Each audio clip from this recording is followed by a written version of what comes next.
Som presvedčený, že politika do športu vôbec nepatrí. Petr Valentini, predseda Národnej rady Slovenskej republiky.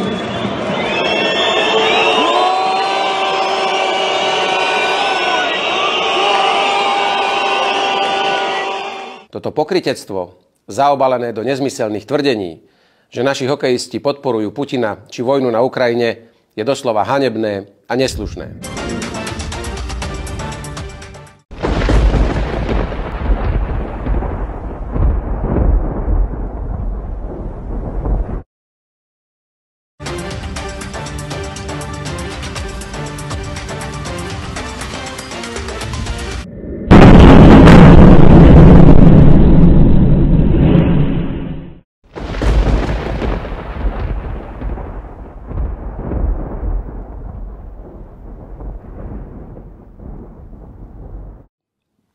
Pritom stačilo málo mať zdravý rozum a nepolitikárčiť tam, kde sa to absolútne nepatrí.